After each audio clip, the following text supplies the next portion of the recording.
വിശദമായി നോക്കാം. കാശ്മീർ തീവ്രവാദ ആക്രമണത്തിന്റെ പശ്ചാത്തലത്തിൽ പാകിസ്ഥാനുമായുള്ള എല്ലാ നയതന്ത്ര ബന്ധങ്ങളും വിച്ഛേദിച്ച് പാകിസ്ഥാനിലെ ഇന്ത്യൻ ഹൈക്കമ്മീഷണർ അജയ് ബിസാരിയ മടങ്ങിയെത്തി. ജെയ്ഷെ മുഹമ്മദ് സ്ഥാപകൻ മസൂദ് അസറിനെ രാജ്യാന്തര തലത്തിൽ ഭീകരനായി പ്രഖ്യാപിക്കാൻ ഇന്ത്യയെ പിന്തുണയ്ക്കാമെന്ന് അമേരിക്ക. പാക് അധീന കശ്മീരിൽ പ്രത്യാക്രമണത്തിനായി സൈന്യം തയ്യാറാകുന്നു. സ്ഫോടനത്തിലായി 150 കിലോ RDX ആണ് ഉപയോഗിച്ചതെന്ന് NIA പരിശോധനയിൽ കണ്ടെത്തി. വാഹനം ഇടിച്ചു കയറ്റിയല്ല സ്ഫോടനം നടത്തിയതെന്നും സ്ഥിരീകരണം. സ്ഫോടനത്തിന്റെ കൂടുതൽ വിശദാംശങ്ങൾ NIA, കേന്ദ്ര ഫോറൻസിക് വിഭാഗം എന്നിവർ നടത്തിയ പരിശോധനയിൽ കണ്ടെത്തി. 100 മുതൽ 160 കിലോ വരെയുള്ള RDX ശേഖരം സ്ഫോടനത്തിന് ഉപയോഗിച്ചിട്ടുണ്ട്. സ്ഫോടക വസ്തുക്കൾ ഒളിപ്പിച്ച വാഹനം CRPF വാഹന വ്യൂഹത്തിലേക്ക് എതിർദിശയിൽ നിന്ന് ഇടിച്ചു കയറ്റുകയായിരുന്നില്ല. സൈനിക വാഹനം കടന്നുപോകവേ സമീപത്തുകൂടെ പോവുകയായിരുന്ന സ്കോർപിയോ പൊട്ടിത്തെറിച്ചാണ് അപകടമുണ്ടാക്കിയത്. സമാന രീതിയിൽ ഇറാൻ പാകിസ്ഥാൻ അതിർത്തിയിൽ ജെയ്ഷെ മുഹമ്മദ് നടത്തിയ സ്ഫോടനത്തിന്റെ ദൃശ്യങ്ങൾ പുറത്തു വന്നു. ഖാഷ് സഹേദൻ റോഡിൽ നടന്ന ആ സ്ഫോടനത്തിൽ എല്ലാ സൈനികരും കൊല്ലപ്പെട്ടിട്ടുണ്ട്. ജമ്മു ശ്രീനഗർ പാതയിൽ അവന്തിപ്പുരയിലും ഇത് ജെയ്ഷെ മുഹമ്മദ് പുനഃസൃഷ്ടിച്ചു. മഞ്ഞുവീഴ്ച കാരണം ഗതാഗതം നിർത്തിവെച്ച ഹൈവേയിൽ സേനയുടെ പ്രത്യേക പരിശോധനയും പൂർത്തിയായ ശേഷമാണ് CRPFന്റെ വാഹനവ്യൂഹം കടത്തിവിട്ടത്. സ്ഥലം മാറി വന്നവരും അവധി കഴിഞ്ഞവരുമടക്കം നിരവധി സൈനികർ കാശ്മീരിലെ ബറ്റാലിയനിൽ പോകാൻ ജൂലൈ 4 മുതൽ ജമ്മുവിൽ ക്യാമ്പ് ചെയ്യുന്നുണ്ടായിരുന്നു. മഞ്ഞുവീഴ്ച കുറഞ്ഞപ്പോൾ എല്ലാവരെയും ഒരുമിച്ച് മാറ്റാൻ തീരുമാനമെടുത്തു. അതാണ് 79 വാഹനങ്ങളും 2500-ലേറെ സൈനികരും ഒരുമിച്ചായതെന്ന് സൈനിക വൃത്തങ്ങൾ പറയുന്നു. പക്ഷെ വാഹനവ്യൂഹം കടന്നു പോകുമ്പോൾ സിവിലിയൻ വാഹന ഗതാഗതം തടയും. ഇവിടെ എങ്ങനെ തീവ്രവാദിക്ക് എത്താൻ കഴിഞ്ഞു എന്നത് സംശയമുണ്ടാക്കുന്നു. ചാവേർ അദിൽ അഹമ്മദിനെ കൂടാതെ ഒരാൾ കൂടി ആക്രമണത്തിൽ പങ്കെടുത്തിട്ടുണ്ട്.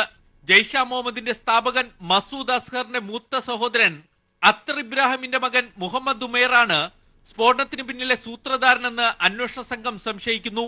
കൃത്യമായ തിരിച്ചടി നൽകാൻ സൈന്യം ഒരുങ്ങുന്നതായി സൂചനയുണ്ട്. പാക് അധീന കാശ്മീരിലെ തീവ്രവാദ ക്യാമ്പുകൾക്ക് നേരെ മിസൈൽ ആക്രമണമോ വ്യോമസേന വഴിയുള്ള ആക്രമണത്തിനോ സേന സജ്ജമായി. ഇതിൽ പ്രതികരിക്കാൻ പാകിസ്ഥാൻ തയ്യാറായാൽ കാർഗിൽ മാതൃകയിലുള്ള കരസേനയുടെ പൂർണ്ണതോതിലുള്ള തിരിച്ചടിയുണ്ടാകും. ഇതിനു മുമ്പായി ലോകരാഷ്ട്രങ്ങളുടെ പിന്തുണ ഇന്ത്യ ആർജിക്കുന്നുണ്ട്. ഇതുവരെ 48 രാഷ്ട്രങ്ങൾ പിന്തുണയുമായി എത്തി. ദേശീയ സുരക്ഷാ ഉപദേഷ്ടാവ് അജിത് ഡോവൽ അമേരിക്കൻ സുരക്ഷാ ഉപദേഷ്ടാവ് ജോൺ ബോൾട്ടനുമായി ഫോണിൽ സംസാരിച്ചു. തീവ്രവാദി മസൂദ് അസ്ഹറിനെ ഭീകരനായി പ്രഖ്യാപിക്കാൻ സഹായിക്കാമെന്ന് ജോൺ ബോൾട്ട് അറിയിച്ചിട്ടുണ്ട്. News bureau, Delhi. മോദി ഭരണം ആരംഭിച്ച 2014 മുതൽ ഇതുവരെ 110-ലേറെ സൈനികർ ജമ്മു കാശ്മീരിൽ കൊല്ലപ്പെട്ടു. മോദി സർക്കാരിന്റെ കശ്മീർ നയത്തിൽ പ്രദേശവാസികൾ തന്നെ സൈന്യത്തിനു നേരെ തിരിയുന്നതാണ് കഴിഞ്ഞ 5 വർഷമായി രാജ്യം കണ്ടതെന്ന് നയതന്ത്ര വിദഗ്ധർ പറയുന്നു. പുൽവാമ തീവ്രവാദി ആക്രമണം മോദി സർക്കാരിന്റെ കശ്മീർ നയത്തിലെ പരാജയമാണെന്ന് CPIM പോളിറ്റ് ബ്യൂറോയും ചൂണ്ടിക്കാട്ടി. 2014 ഡിസംബറിൽ ഷോപ്പിയാൻ, പുൽവാമ, ഉറി, അഹമ്മദ് നഗർ തുടങ്ങി വ്യത്യസ്ത ആക്രമണങ്ങളിൽ കൊല്ലപ്പെട്ടത് 21 പേർ. അതിൽ 11 പേർ സൈനികർ. 2016 വർഷം ആരംഭിച്ചത് തന്നെ രാജ്യത്തെ ഞെട്ടിച്ച് പത്താൻകോട്ട് വ്യോമസേനാ താവള ആക്രമണത്തോടെ. ജനുവരി 2-ലെ ആക്രമണത്തിൽ 7 സൈനികരടക്കം 11 മരണം.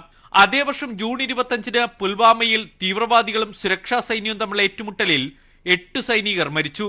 സെപ്റ്റംബർ 18-നായിരുന്നു സർജിക്കൽ സ്ട്രൈക്കിലേക്ക് വഴിതെളിച്ച ഉറി സൈനിക ക്യാമ്പ് ആക്രമണം.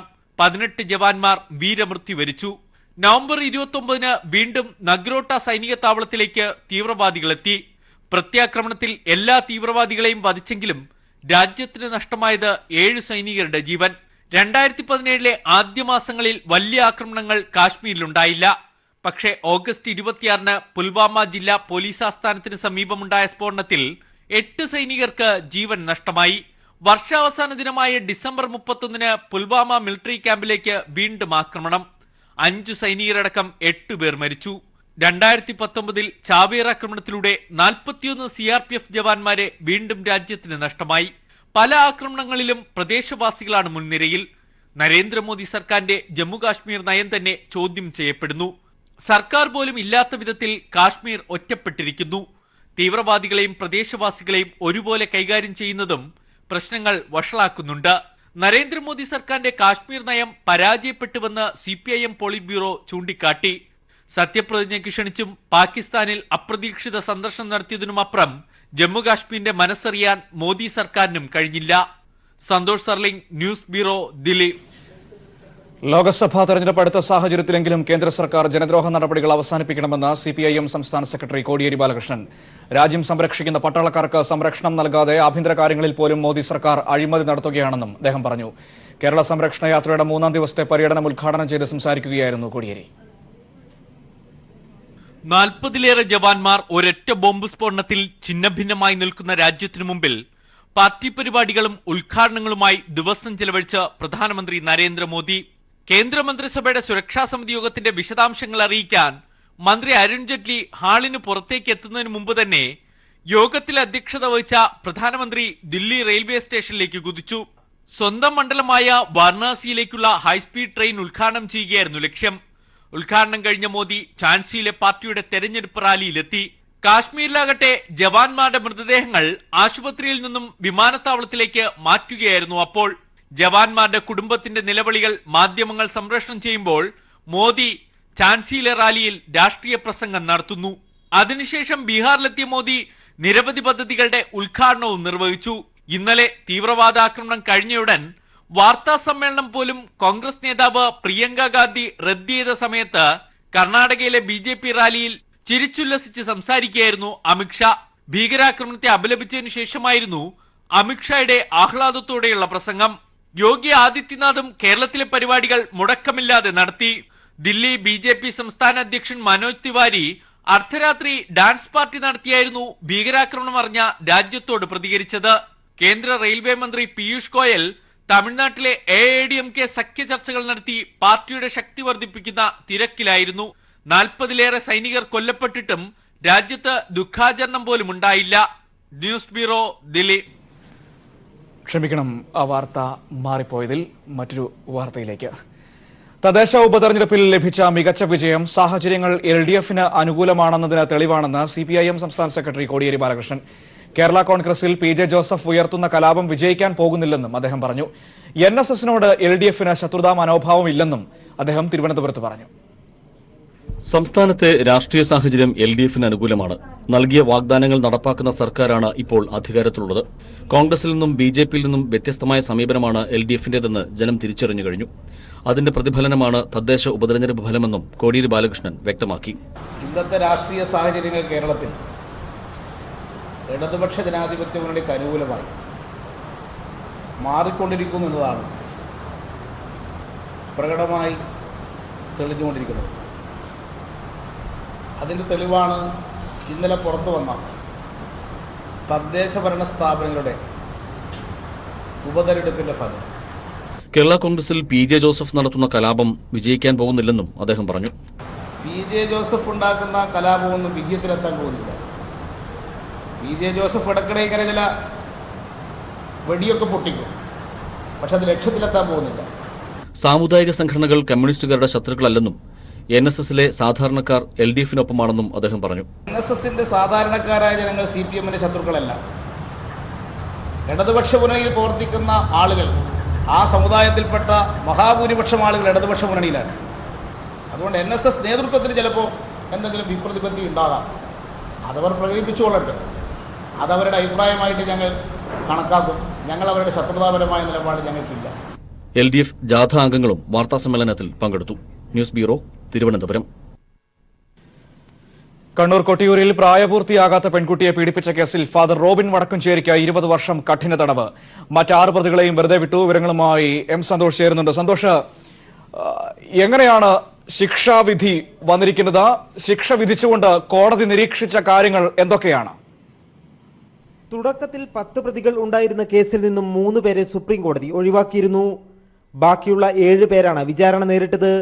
ഒന്നാം പ്രതിയായ ഫാദർ ഇന്ത്യൻ ശിക്ഷാ നിയമത്തിലെ 376 2F വകുപ്പ് പ്രകാരവുമാണ് പ്രതി ഫാദർ റോബിൻ വടക്കഞ്ചേരിക്ക് ശിക്ഷ വിധിച്ചത്. 3 വകുപ്പുകളിലായി 20 വർഷം, അതായത് 60 വർഷം കഠിന തടവിനും 3 ലക്ഷം രൂപ പിഴയടക്കാനുമാണ് ശിക്ഷിച്ചത്. എന്നാൽ തടവ് ശിക്ഷ ഒരുമിച്ച് അനുഭവിച്ചാൽ മതി. പിഴ ഒടുക്കിയില്ലെങ്കിൽ 1 വർഷം അധിക തടവ് അനുഭവിക്കേണ്ടി വരും.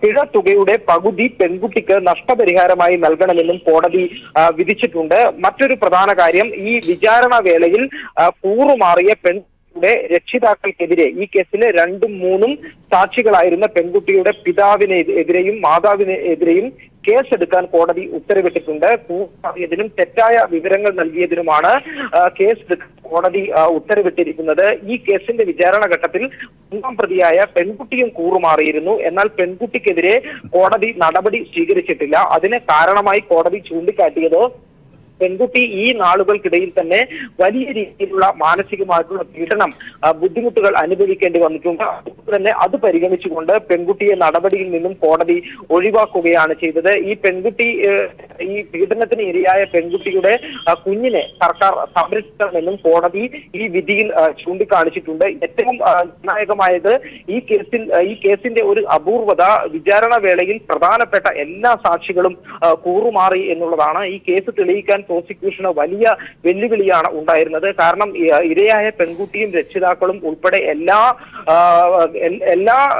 ഈ സാക്ഷികളും കൂറുമാറിയ അത്യപൂർവങ്ങളിൽ ഒരു കേസ് ആണിത്. എന്നാൽ വളരെ ശാസ്ത്രീയമായ തെളിവുകൾ പെൺകുട്ടിയുടെ ലൈവ് ബർത്ത് സർട്ടിഫിക്കറ്റ് ഉൾപ്പെടെ ഹാജരാക്കിക്കൊണ്ടാണ് പെൺകുട്ടിക്ക് പ്രായപൂർത്തിയായിട്ടില്ല എന്ന് തെളിയിക്കാൻ പ്രോസിക്യൂഷന് സാധിച്ചത്. ഈ കേസിൽ പ്രതിഭാഗവും അതോടൊപ്പം തന്നെ കൂറുമാറിയ സാക്ഷികളും പറഞ്ഞ പ്രധാനപ്പെട്ട കാര്യം പെൺകുട്ടിക്ക് പ്രായപൂർത്തിയായിരുന്നു, ഉഭയകക്ഷി സമ്മതപ്രകാരമാണ് ലൈംഗിക ബന്ധത്തിൽ ഏർപ്പെട്ടത്, അതുകൊണ്ട് തന്നെ കുറ്റകരമല്ല എന്നുള്ള വാദമാണ് നടത്തിയത്. എന്നാൽ കൃത്യമായ തെളിവുകൾ ഹാജരാക്കിക്കൊണ്ട് പെൺകുട്ടിക്ക് പ്രായപൂർത്തിയായിരുന്നില്ല എന്ന് തെളിയിക്കാൻ പ്രോസിക്യൂഷൻ സാധിച്ചു.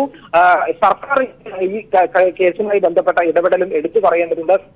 ഈ കേസിലെ അന്വേഷണ ഉദ്യോഗസ്ഥനായിരുന്ന CIN കുമാറിനെ സ്ഥലത്ത് നിന്ന് മാറ്റിയിരുന്നെങ്കിലും ഈ കേസിന്റെ ആവശ്യങ്ങൾക്കായി തെളിവുകൾ ഹാജരാകുന്നതിനായി വീണ്ടും പ്രോസിക്യൂഷന്റെ അഭ്യർത്ഥന പ്രകാരം വീണ്ടും തിരിച്ചു മാറ്റാൻ സർക്കാർ നടപടി സ്വീകരിച്ചിരുന്നു. അത്തരത്തിൽ സർക്കാരിന്റെയും പോലീസിന്റെ അന്വേഷണ സംഘത്തിന്റെയും പ്രോസിക്യൂഷന്റെയും വലിയ ഒരു വിജയമായി തന്നെ ഈ വിധിയെ കാണേണ്ടി വരും.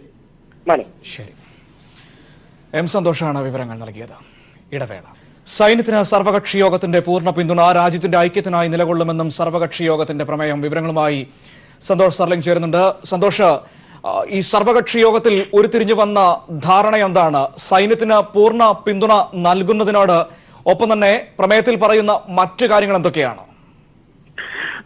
മനു, 3 വിഷയങ്ങൾ അധിഷ്ഠിതമായ ഒരു പ്രമേയമാണ് ഇപ്പോൾ സർവകക്ഷി യോഗം പാസാക്കിയിരിക്കുന്നത്. ആദ്യത്തേത് 14-ാം തീയതി ഉണ്ടായിരിക്കുന്ന തീവ്രവാദി ആക്രമണത്തിനെ പൂർണ്ണമായും അപലപിക്കുന്നു. 40 ജവാന്മാരാണ് കൊല്ലപ്പെട്ടത്. ഇവിടെ കുടുംബാംഗങ്ങളും അവരുടെ ദുഃഖത്തിലും പങ്കുചേരുന്നതായി പറയുന്നു. രണ്ടാമത്തേത് അതിർത്തി കടന്നുള്ള തീവ്രവാദ പ്രവർത്തനങ്ങൾ അപലപിക്കുന്നു. 3-ാമത്തെ വിഷയം എന്ന് പറയുന്നത് കഴിഞ്ഞ 3 പതിറ്റാണ്ടായി രാജ്യം ഇത്തരം തീവ്രവാദി ആക്രമണങ്ങളുടെ ഇരയാവുകയാണ്. ഇത് തടയുക തന്നെ വേണം. ഇതിനെതിരെ രാജ്യം ഒറ്റക്കെട്ടായി ഒരേ സ്വരത്തിൽ സംസാരിക്കണം എന്ന് ആവശ്യപ്പെടുന്നുണ്ട്. രാജ്യത്തിന്റെ അഖണ്ഡതയും സുരക്ഷിതത്വവും കാത്തുസൂക്ഷിക്കാൻ പ്രതിജ്ഞാബദ്ധമാണ്. ഇതിനുവേണ്ടി പ്രവർത്തിക്കുന്ന, ഈ തീവ്രവാദത്തിനെതിരെ പ്രവർത്തിക്കുന്ന എല്ലാവർക്കും പിന്തുണ നൽകുന്നതായും ഈ പ്രമേയം പറയുന്നു. എന്തായാലും 2 മണിക്കൂറിലേറെ നീണ്ടു സർവകക്ഷി യോഗം. കേന്ദ്ര സർക്കാരിനെ പ്രതിനിധീകരിച്ച് ആഭ്യന്തരമന്ത്രി രാജ്നാഥ് സിംഗ് ആണ് പങ്കെടുത്തത്. ഇതുവരെ കേന്ദ്രം സ്വീകരിച്ച നടപടികൾ അദ്ദേഹം യോഗത്തിൽ വിശദീകരിച്ചു. ഇതേ തുടർന്ന് കേന്ദ്രത്തെ പിന്തുണയ്ക്കുന്നതായാണ് കോൺഗ്രസ് അറിയിച്ചത്. പക്ഷേ പ്രധാനമന്ത്രി യോഗത്തിൽ പങ്കെടുത്തില്ല. അതുകൊണ്ട് തന്നെ പ്രധാനമന്ത്രി എല്ലാ ദേശീയ പ്രാദേശിക കക്ഷികളുടെയും പ്രമുഖ നേതാക്കളെ വിളിച്ച് വീണ്ടും ഒരു യോഗം ചേരണം, എല്ലാ കക്ഷികളെയും വിശ്വാസത്തിലെടുക്കണം എന്നും കോൺഗ്രസ് ആവശ്യപ്പെട്ടു. ഇടതു പാർട്ടികൾ പറഞ്ഞത് ഈ ആക്രമണത്തിന്റെയും സ്ഫോടനത്തിന്റെയും പശ്ചാത്തലത്തിൽ രാജ്യത്തെ മുസ്ലിങ്ങൾക്കും വിവിധ സംസ്ഥാനങ്ങളിൽ കഴിയുന്ന സാധാരണക്കാരായ കാശ്മീരികളുടെയും സുരക്ഷിതത്വം കേന്ദ്ര സർക്കാർ ഉറപ്പുവരുത്തണം. ഇവർക്കെതിരെ ആക്രമണങ്ങൾ ഉണ്ടാകുന്നത് ശരിയല്ല എന്ന് ഇടതു പാർട്ടികൾ ചൂണ്ടിക്കാണിച്ചു.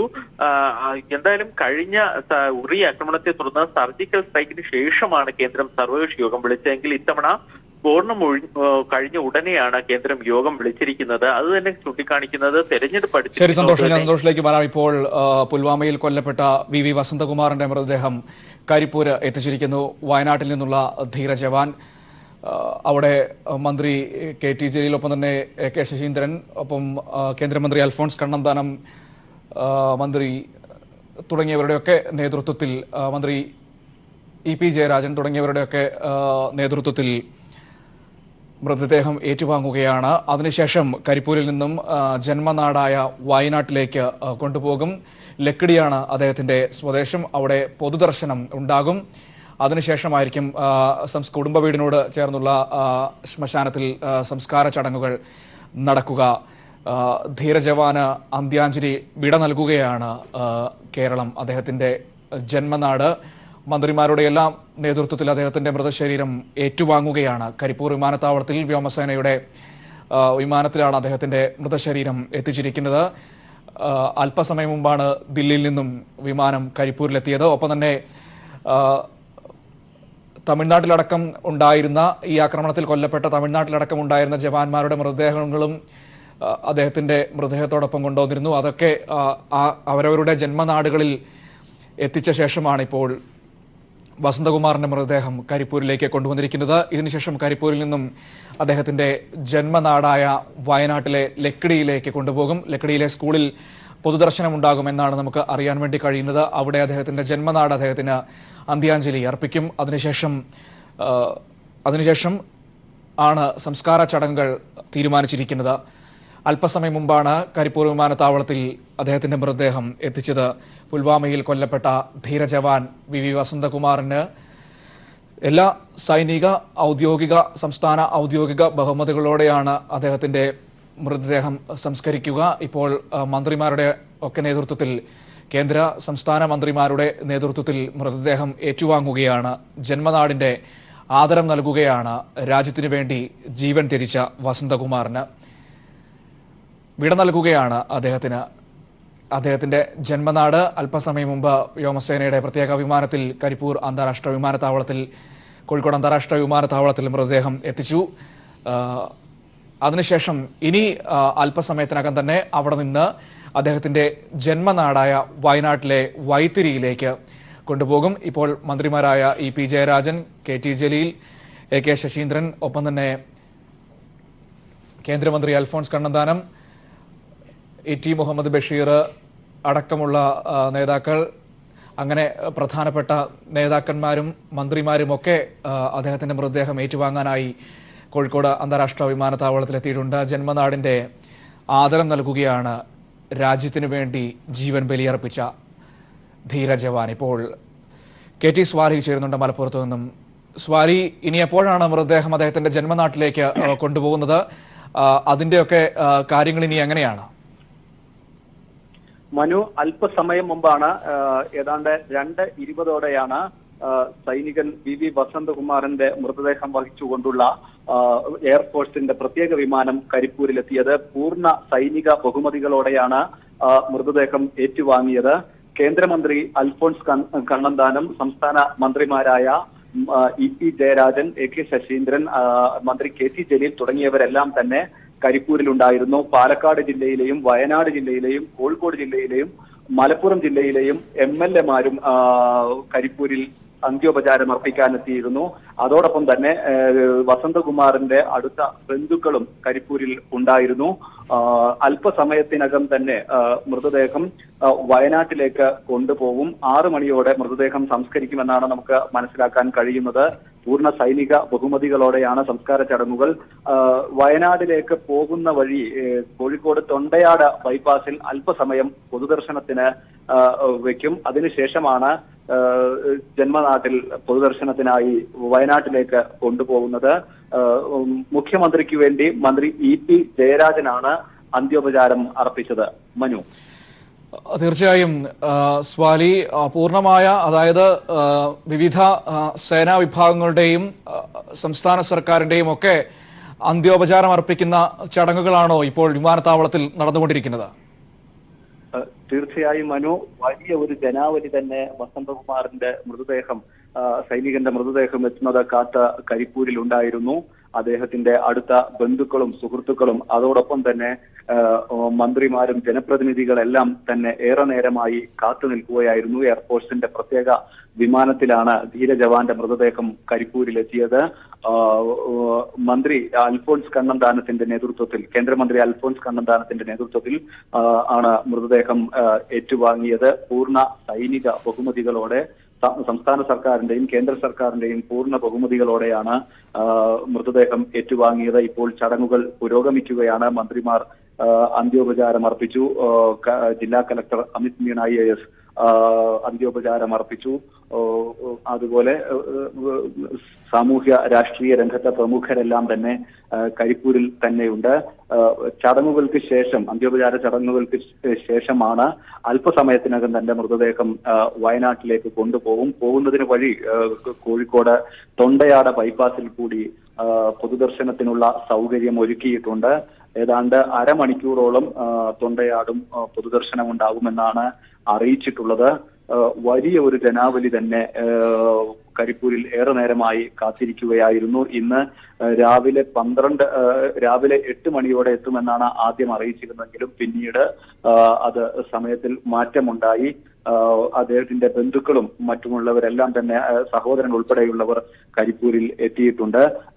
ഈ കുടുംബത്തിന് ആവശ്യമായ എല്ലാ സഹായവും സംരക്ഷണവും സംസ്ഥാന സർക്കാർ നൽകുമെന്ന് മന്ത്രി ഇ.പി. ജയരാജൻ അറിയിച്ചു. മുഖ്യമന്ത്രി എത്തിയ ഉടനെ അടുത്ത 19-ന് ചേരുന്ന മന്ത്രിസഭാ യോഗത്തിൽ ഇത് സംബന്ധിച്ച ഒരു തീരുമാനമുണ്ടാവും, പ്രഖ്യാപനമുണ്ടാവുമെന്നും മന്ത്രി ഇ.പി. ജയരാജൻ അറിയിച്ചു. മുഖ്യമന്ത്രിക്ക് വേണ്ടി ഇ.പി. ജയരാജനാണ് അന്ത്യോപചാരം അർപ്പിച്ചത്. മനു. ശരി, കെ.ടി. സ്വാലിഹാണ് വിവരങ്ങൾ നൽകിയത്. ധീരജവാൻ, രാജ്യത്തിനു വേണ്ടി ജീവൻ ബലി കൊടുത്ത ധീരജവാൻ വി വസന്തകുമാറിന്റെ മൃതദേഹം കരിപ്പൂർ അന്താരാഷ്ട്ര വിമാനത്താവളത്തിലെത്തിയിരിക്കുന്നു. അവിടെ സംസ്ഥാന സർക്കാരിൻ്റെയും വിവിധ സേനാ വിഭാഗങ്ങളുടെയും അന്ത്യോപചാര ചടങ്ങുകൾ നടക്കുകയാണ്.